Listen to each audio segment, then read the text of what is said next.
Salut l'ami. Maintenant on se tire des coups de poing. Ça va, je m'appelle Laurent, je suis un youtubeur. Je me mets là comme ça, je n'ai pas le soleil dans les yeux. Je m'appelle Laurent, je suis un youtubeur. Je fais des petites vidéos YouTube pour savoir ce qu'ils pensent les gens. Parce qu'un jour ou l'autre on va mourir, toi et moi. Ah oui, bien sûr. Et oui, non mais après, qu'est-ce qui va se passer? Où on va quand on meurt? Parce qu'on peut se tutoyer, hein. T'as remarqué, on parle de tout et de rien aujourd'hui. Mais ça, on n'en parle pas. Okay. Et pourtant, on y va tous. Hein? Alors, à ton avis, quand tu meurs, tu vas où, toi? À mon avis, Ouais. franchement, Ouais, franchement. ça dépend de ce que j'ai fait quand j'ai vivant. D'accord. Si j'ai fait bien, je suis chrétien.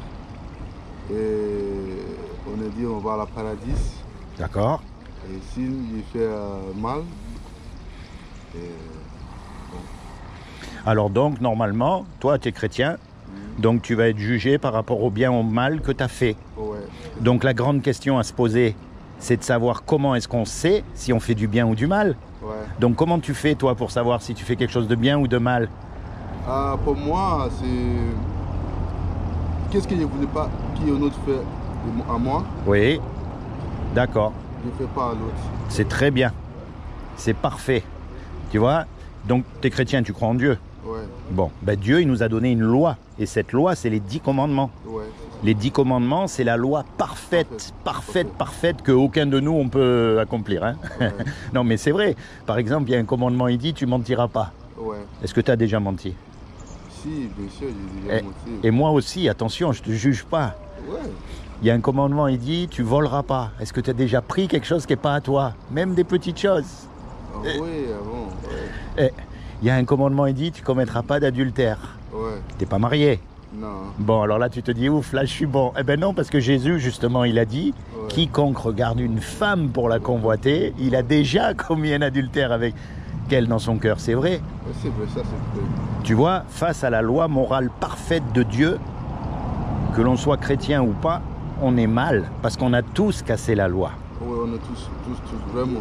Donc, Dieu va nous juger par rapport à cette loi-là, et comme on l'a cassée, ben on va être déclaré coupable. Et comme on va être déclaré coupable, la sentence de Dieu, ça va être l'enfer pour l'éternité. Ouais. Ça, c'est ce qu'on mérite tous sans exception. C'est la mauvaise nouvelle. Mais maintenant, il y a une bonne nouvelle dans l'histoire. C'est que Dieu, c'est lui qui nous a fait. Et un créateur, ça aime ce que ça crée, on est d'accord? Ouais, on est d'accord.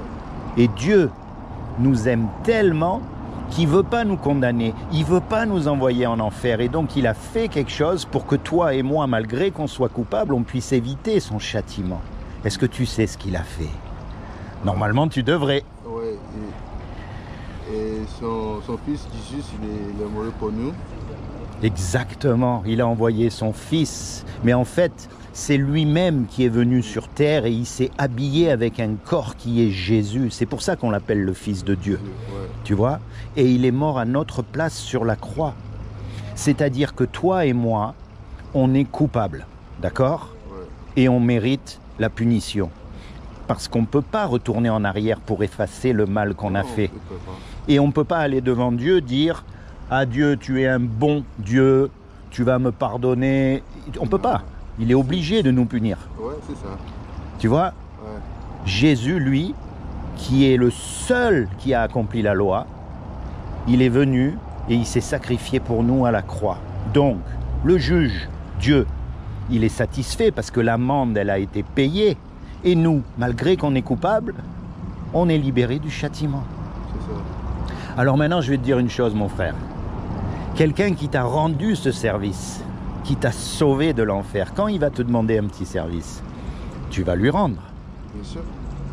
Alors par exemple, la prochaine fois que tu es confronté au mensonge, parce que ça peut arriver, même en tant que chrétien, des fois, on est d'accord. Ouais, on arrive des fois, ouais. Tu vas dire là, si je mens, personne ne va le savoir, je suis tranquille. Mais dans ta tête, tu vas dire, attends, Jésus, il est mort pour moi. Ouais. Il est mort à cause de mes mensonges. Je ne peux plus mentir. C'est comme si je lui crachais à la figure. Je ne peux pas le trahir comme ça. Et de toi-même, tu vas choisir de ne pas mentir, quelles que soient les conséquences. Tu vois ce que je veux dire? C'est ça la marche chrétienne. C'est par conscience envers Dieu, tu choisis de faire le bien, peu importe combien ça te coûte. La prochaine fois qu'il y a une belle fille qui passe devant toi, plutôt que de la suivre des yeux, tu vas dire non, attends, je peux pas faire ça. C'est facile de faire ça, mais moi, par conscience envers Dieu, je tourne la tête parce que Jésus est mort pour moi. Ça, c'est la marche chrétienne. Tu comprends? Oui, je comprends. Alors moi, je t'encourage. Tu dois avoir une Bible à la maison, bien sûr. Tu as une Bible à la maison? Oui, deux. Ah, en plus, deux. Ouais. Et comment tu fais pour lire de Bible? Non, je plaisante. Non, mais je t'encourage, mon frère, à vraiment te rapprocher encore plus. Plus. On vit dans des moments très délicats. Et ça, tu le sais. Ouais. Tout peut se passer du jour au lendemain. Jésus peut venir chercher son Église. Et on va le rejoindre là-haut dans les cieux. Et après, ça va être la catastrophe sur cette terre. Plus que maintenant. Une catastrophe comme il n'y a jamais eu avant. On n'a plus de temps là. Il faut vraiment se rapprocher de Jésus. Il faut vraiment aller annoncer l'évangile. Faire ce qu'il nous a demandé de faire. Parce qu'autour de nous, il y a des gens qui ne connaissent pas Jésus. Bien sûr, beaucoup. Et s'ils meurent dans cet état-là, ils finiront en enfer. Et ça, tu vois, moi, ça me fend le cœur. Ça me concerne vraiment parce que j'aime les gens. Je ne veux pas qu'ils aillent en enfer. Même mon pire ennemi, je ne veux pas qu'il aille en enfer. C'est un endroit terrible. Et nous, les chrétiens, on a la solution. On a le médicament qui peut les sauver de ce cancer. C'est vrai. Donc moi, je t'encourage. Quand tu peux, avec tes moyens, va annoncer l'évangile. C'est ta mission sur terre. C'est pour ça que Jésus est venu. Tu sais, Jésus, il est Dieu. Il est Dieu sur terre, d'accord? Et si je devais résumer la Bible en quelques mots, qu'est-ce que Dieu a fait? Dieu, il est venu pour chercher et sauver ce qui était perdu. On est d'accord? Ouais. Bien sûr qu'il fait des guérisons, bien sûr qu'il fait des miracles, bien sûr qu'il fait tout ça, mais ce n'est pas sa mission première. Donc, c'est comment ton prénom? Destiné. Yestili? Destiné. Destiné, Ouais. c'est ton prénom? Ouais. Ah bah écoute, mon ami avec un prénom comme ça, Destiné, Ouais. je t'encourage Destiné. Merci beaucoup. Tu viens de quelle région, de quel pays? Nigeria. Nigeria en plus. Ouf, ça fait une sacrée trotte. Hein. Tu as encore de la famille au Nigeria? Oui. Tu es des chrétiens? Ouais. Écoute, tu es venu ici pour une mission particulière. C'est ça. Dieu veut que tu répandes l'évangile autour de toi. À ta façon, parle de Jésus autour de toi. Dis à tes amis, à même les gens que tu ne connais pas. Tu vois comme je fais, je ne te connaissais pas il y a 5 minutes. Ouais. Il faut les prévenir. Et moi, je préviens les chrétiens encore plus que les autres. Le temps est proche. Très proche. D'accord? Sois béni, Destiné. Merci beaucoup. Je demande au Seigneur vraiment qu'il te bénisse et qu'il t'accorde le désir de ton cœur. Amen. Qu'il se révèle à toi encore plus comme ton Sauveur et ton Seigneur. Amen. Et plus que tout, qu'il t'accorde de rentrer dans ta destinée éternelle. Amen. Sois béni, Destiné. Merci. Tu n'es pas ici par accident. Non. Dieu ne t'a pas abandonné. Tu es ici pour une mission précise. Tu vas pouvoir parler à des gens à laquelle moi je ne pourrais pas parler. Mais il faut que maintenant tu t'engages. C'est maintenant. Dis-toi bien que là-haut, quand on sera au paradis, on pourra tout faire. Ouais. On aura la connaissance absolue. On pourra louer Dieu tout le temps. On ne sera pas malade. Il n'y aura pas de maladie. Mais il y a une chose qu'on ne pourra pas faire. C'est d'évangéliser les gens. Donc, ouais, pas. On ne pourra pas. Non. Cette joie-là, on ne l'aura pas là-haut. Donc il faut profiter ici. D'accord? Tiens, Destiné, je vais te laisser un petit souvenir. D'accord? Ça, je t'explique. Ici, tu as... Bon, toi, tu es déjà chrétien, mais tu sais, on n'en sait jamais assez. Ouais, C'est un on petit sait jamais rappel assez. Ouais. qui dit pourquoi est-ce qu'on choisit d'être chrétien. Ensuite, tu as le livre de Jean. Jean, ouais. Pour vraiment connaître Jésus, le Jésus de la Bible. Pas le Jésus, pas celui qu'on en a fait, pas ce qu'on en a fait. Tu sais, aujourd'hui, tout le monde connaît Jésus. Ouais. Le Jésus des catholiques, le Jésus des mormons, le Jésus des témoins de Jéhovah. Tout le monde connaît, même les musulmans, ils connaissent Voilà. Jésus. C'est ça. Mais moi, j'encourage les gens à connaître le Jésus de la Bible.